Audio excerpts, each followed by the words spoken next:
តើខ្ញុំជាមនុស្សអាក្រក់ឬទេដែលមិនបានឲ្យលុយសង្សារចាស់របស់ខ្ញុំបន្តិចសោះបន្ទាប់ពីយើងបានបែកគ្នាអតីតមិត្តស្រីរបស់ខ្ញុំអាយុ28ឆ្នាំខ្ញុំអាយុ30ឆ្នាំពួកយើងបានស៊ើបគប់គ្នារយៈពេល2ឆ្នាំ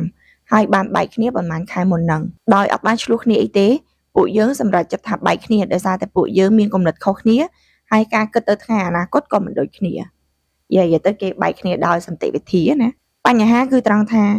គាត់បានរើមកនៅសហរដ្ឋអាមេរិកជាមួយខ្ញុំពីស្រុកកំណើតរបស់គាត់ពីប្រទេសផ្សេងហើយគាត់បានលះបង់ច្រើនគូសាមដូចជាឈប់រៀននៅសាលារបស់គាត់ហើយតាមខ្ញុំមកទីនេះខ្ញុំជាអ្នករ៉ាប់រងបន្ទុកគ្រប់យ៉ាងទេតាក់ទងនឹងរឿងថ្លៃបង់ផ្ទះបង់ឡាននិងថ្លៃសេវាវីសាដែលធានាយកគាត់មកសរុបទៅគឺអស់ច្រើនគូសាមដោយសារតែខ្ញុំមានលុយបណ្ដាក់ទុនផ្ទាល់ខ្លួនហើយនឹងគេមរតកដែលខ្ញុំទទួលបានពីគ្រួសាររបស់ខ្ញុំច្រើនគូសាមដែរខ្ញុំក៏មិនដែលប្រកាន់នឹងរឿងចេញថ្លៃគ្រប់យ៉ាងឲ្យគាត់ទេពេលដែលគាត់មកទីនេះគាត់មិនបានធ្វើការអីដែរពីព្រោះខ្ញុំក៏សប្បាយចិត្តនឹងឲ្យគាត់នៅតែផ្ទះមើលថែផ្ទះដូចគ្នាគាត់មិនដែលធ្វើការដោយសារតែពួកយើងតែងតែគិតថាលុយបងក៏ដូចជាលុយអូនប៉ុន្តែដោយសារតែពេលហ្នឹងខ្ញុំសប្បាយចិត្តនឹងរ៉ាប់រងទទួលបន្ទុកគ្រប់យ៉ាងតែឥឡូវនេះយើងបានបែកគ្នាហើយនាងក៏បានសួរខ្ញុំថាតើអាចមានជួយលុយខ្លះឲ្យគាត់ដែរទេដូចជាសងថ្លៃអ្វីគ្រប់យ៉ាងដែលគាត់បានលះបង់សម្រាប់ខ្ញុំទាំងពេលវេលានិងទឹកចិត្តតែខ្ញុំចង់បញ្ជាក់បន្តិចឲ្យច្បាស់ថាអ្វីគ្រប់យ៉ាងខ្ញុំមិនបានសុំឲ្យគាត់ឈប់រៀនហើយរើមកតាមខ្ញុំទេគឺគាត់ចង់ដោយខ្លួនឯងហើយខ្ញុំក៏គោរពការសម្រេចចិត្តរបស់គាត់ខ្ញុំអាណិតគាត់ដែរដែលឥឡូវនេះគាត់ពិបាកមិនសូវមានលុយប៉ុន្តែក្នុងអំឡុងពេលតែមួយហ្នឹងខ្ញុំក៏គិតថាវាមិនមែនជាទំនួលខុសត្រូវរបស់ខ្ញុំទេ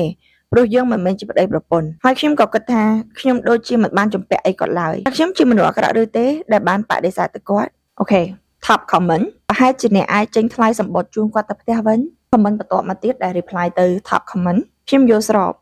នឹងជាការគិតដ៏សមហេតុផលមួយបើសិនជា OP គាត់មិនដាច់ចិត្តហើយនៅចង់ជួយនាងខ្លះអាចនឹងជួយចេញថ្លៃអ្វីចាំបាច់ឲ្យគាត់មួយរយៈឲ្យគាត់បាននឹងថឹងសិនមិនបានទៅជួយរហូតមែនគ្រាន់តែ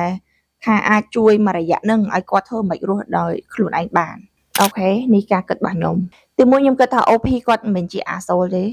ប៉ុន្តែក៏គាត់រៀងចិត្តដាច់ពេកដែរពួកអីបើស្ដាប់មើលទៅលេថាឃ្លានឆ្ងាយស្រឡាញ់ល្អតែពេលដំបូងដល់ពេលឥឡូវបែកគ្នាហើយដូចគាត់អត់មានមនោសញ្ចេតនាសោះប៉ុន្តែចង់និយាយថាចាបើទោះជា OP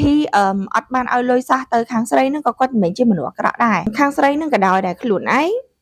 វាថាពឹងគេពេកដេករំពឹងតែគេពេក